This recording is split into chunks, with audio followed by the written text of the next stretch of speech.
ನೋಡಿ, ವಸತಿ ಮತ್ತು ವಕ್ಫ್ ಸಚಿವ ಜಮೀರ್ ಅಹ್ಮದ್ಗೆ ಇದೀಗ ಮತ್ತೊಮ್ಮೆ ಸಂಕಷ್ಟ ಎದುರಾಗ್ತಾ ಇದೆ.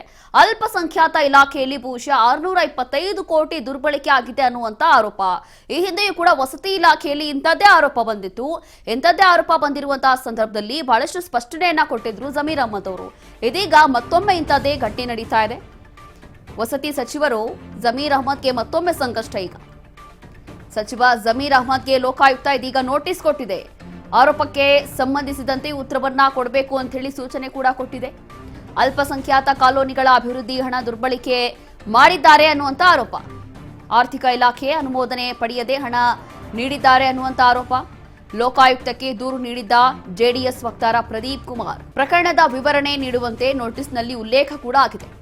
2 ಪ್ರತಿ ನೀಡುವಂತೆ ಸೂಚನೆ ಕೊಟ್ಟಿದೆ ಈಗ ಲೋಕಾಯುಕ್ತ. ಈ ಹಿಂದೆಯೂ ಕೂಡ ವಸತಿ ಇಲಾಖೆಯಲ್ಲಿ ಎಂಥದ್ದೇ ಒಂದು ಅಕ್ರಮ ನಡೆದಿದೆ. ವಸತಿ ಇಲಾಖೆಯಲ್ಲಿ ಅದೆಷ್ಟೋ ಮನೆಗಳು ಮಾಯ ಆಗೋಗಿದೆ. ಏನಾಗ್ತಾ ಇದೆ, ಯಾರಿಗೆ ಎಷ್ಟು ಮನೆಗಳನ್ನು ಹಂಚುತ್ತಾ ಇದ್ದಾರೆ, ಏನಾಗ್ತಾ ಇದೆ ಅಂತ ಹೇಳಿ ಬಹಳಷ್ಟು ಪ್ರಶ್ನೆಯನ್ನ ಮಾಡಿದ್ರು. ಅದಾದ ನಂತರ ಅಂಥದ್ದೇನೂ ಆಗೇ ಇಲ್ಲ, ಅಂಥದ್ದೇನಾದ್ರೂ ಎಡವಟ್ಟಾಗಿದ್ರು ಕೂಡ ಅದೇ ಕ್ಷಣ ನಾನು ರಾಜೀನಾಮೆ ಕೊಡ್ತೀನಿ ಅಂತ ಹೇಳಿ ಜಮೀರ್ ಅಹ್ಮದ್ ಅವರು ಹೇಳಿಕೆಯನ್ನ ಕೊಟ್ಟಿದ್ದು ಇದೆ. ಇವಾಗ ಏನ್ ಮಾಡ್ತಾರೆ ಅಂತ ಗೊತ್ತಿಲ್ಲ. ಇವಾಗೇನ್ ಇದಕ್ಕೆ ರಿಯಾಕ್ಟ್ ಮಾಡ್ತಾರೆ ಅಂತ ಗೊತ್ತಿಲ್ಲ, ಅಥವಾ ನಿಜವಾಗ್ಲೂ ಉತ್ತರ ಕೊಡ್ತಾರಾ?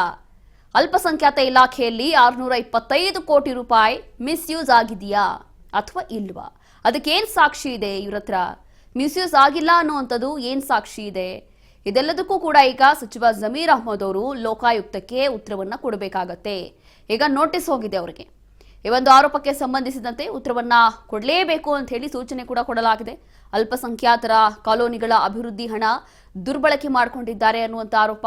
ಆರ್ಥಿಕ ಇಲಾಖೆ ಅನುಮೋದನೆ ಪಡೆಯದೆ ಹಣವನ್ನ ಕೊಟ್ಟಿದ್ದಾರೆ ಅನ್ನುವಂತ ಆರೋಪ ಕೂಡ ಕೇಳಿ ಬರ್ತಾ ಇದೆ. ಮತ್ತಷ್ಟು ಮಾಹಿತಿಯನ್ನ ಕೊಡ್ತಾರೆ ನಮ್ಮ ಪ್ರತಿನಿಧಿ ಬಸವರಾಜ್ ಹುಗಾರ್. ಬಸವರಾಜ್, ಇಲ್ಲಿ ಮತ್ತೊಮ್ಮೆ ತಲೆನೋವು ಜಮೀರ್ ಅಹ್ಮದ್ ಅವರಿಗೆ. ಹಾಗಾಗಿ ನಿಜವಾಗ್ಲೂ ಈ ಬಾರಿ ಈ ಒಂದು ಹಗರಣ ಅಥವಾ ಈ ಒಂದು ಆರೋಪ ಏನ್ ಕೇಳಿ ಬರ್ತಾ ಇದೆ, ಇದಕ್ಕೆ ಯಾವ ರೀತಿಯಾಗಿ ಇವರು ರಿಯಾಕ್ಟ್ ಮಾಡಬಹುದು? ಏನಿದೆ ಹೆಚ್ಚಿನ ಮಾಹಿತಿ? ರೋಶಿನಿ, ಸಚಿವ ಜಮೀರ್ ಅಹ್ಮದ್ ಖಾನ್ ಅವರಿಗೆ ಮತ್ತೊಮ್ಮೆ ಸಂಕಷ್ಟ ಎದುರಾಯ್ತಾ ಅನ್ನುವಂಥದ್ದು ಕೂಡ ಇದೀಗ ಚರ್ಚೆ ಆಗ್ತಾ ಇದೆ. ಯಾಕಂತಂದ್ರೆ ಅಲ್ಪಸಂಖ್ಯಾತ ಇಲಾಖೆಯಲ್ಲಿ 625 ಕೋಟಿ ರೂಪಾಯಿಗಳನ್ನ ದುರ್ಬಳಕೆ ಮಾಡಿದ್ದಾರೆ ಅನ್ನುವಂತ ಆರೋಪ ಕೂಡ ಸಚಿವ ಜಮೀರ್ ಅವರ ವಿರುದ್ಧವಾಗಿ ಕೂಡ ಇರ್ತಕ್ಕಂಥದ್ದು.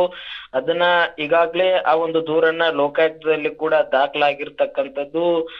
ಸಾಮಾಜಿಕ ಕಾರ್ಯಕರ್ತರು ಕೂಡ ಅದಕ್ಕೆ ಈಗಾಗಲೇ ಏನು ದೂರನ್ನು ಕೂಡ ಸಲ್ಲಿಸಿದ್ದಾರೆ. ಪ್ರದೀಪ್ ಕುಮಾರ್ ಅಂತಕ್ಕಂತ ಸಾಮಾಜಿಕ ಕಾರ್ಯಕರ್ತರು ಕೂಡ ಈಗ ದೂರನ್ನು ದಾಖಲಿಸಿದ್ದಾರೆ. ಅದು ತನಿಖೆ ಕೂಡ ನಡೀತಾ ಇದೆ. ಹಾಗಾಗಿ ಏನು ಒಂದು ಆರೋಪವನ್ನ ಮಾಡಿದ್ದಾರೆ, ಆ ಆರೋಪಕ್ಕೆ ಸಂಬಂಧಪಟ್ಟಂತೆ ಉತ್ತರವನ್ನ ನೀಡಬೇಕು ಅನ್ನುವಂಥದ್ದು ಲೋಕಾಯುಕ್ತದವರು ಕೂಡ ಈಗ ಜಮೀರ್ ಅಹ್ಮದ್ ಖಾನ್ ಅವರಿಗೆ ಒಂದು ನೋಟಿಸ್ ಅನ್ನು ಕೂಡ ಕೊಟ್ಟಿರ್ತಕ್ಕಂಥದ್ದು. ಆದ್ರೆ ಆ ಜಮೀರ್ ಅಹ್ಮದ್ ಖಾನ್ ಅವರ ಪರ ವಕೀಲರು ಒಂದಿಷ್ಟು ಸಮಯಾವಕಾಶ ಕೂಡ ಕೇಳಿರ್ತಕ್ಕಂಥದ್ದು. ಹಾಗಾಗಿ 25ರಂದು 25ನೇ ತಾರೀಕಿಗೆ ನೀಡ್ತೇವೆ ಅನ್ನುವಂಥದ್ದನ್ನು ಕೂಡ ಒಂದು ಲೋಕಾಯುಕ್ತಕ್ಕೂ ಕೂಡ ಜಮೀರ್ ಅಹ್ಮದ್ ಖಾನ್ ಅವರ ಪರ ವಕೀಲರು ಕೂಡ ಸಮಯಾವಕಾಶವನ್ನು ಕೇಳಿದ್ದಾರೆ. ಅದರಂತೆ ಲೋಕಾಯುಕ್ತದವರು ಕೂಡ ಅಗತ್ಯ ಇರತಕ್ಕಂತಹ ಎಲ್ಲಾ ದಾಖಲೆಗಳನ್ನ, ಆರೋಪಕ್ಕೆ ಏನೆಲ್ಲ ಆರೋಪಗಳನ್ನ ಮಾಡಿದ್ದಾರೆ ಅದಕ್ಕೆ ಪೂರಕ ದಾಖಲೆಗಳನ್ನ ಒದಗಿಸಬೇಕು ಅನ್ನುವಂತ ನಿಟ್ಟಿನಲ್ಲಿ ಕೂಡ 25ನೇ ತಾರೀಕಿಗೆ ನೀಡಬೇಕು ಅನ್ನುವಂತ ಕಾಲಾವಕಾಶವನ್ನು ಕೂಡ ಲೋಕಾಯುಕ್ತರು ಕೊಟ್ಟಿದ್ದಾರೆ.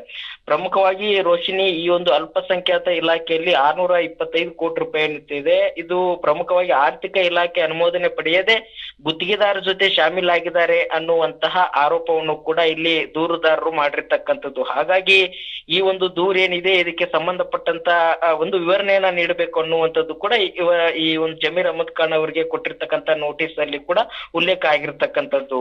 ರೋಶಿನಿ, ಥ್ಯಾಂಕ್ ಯು ಹುಗಾರ್, ನೀವೆಲ್ಲ ಮಾಹಿತಿಗಾಗಿ.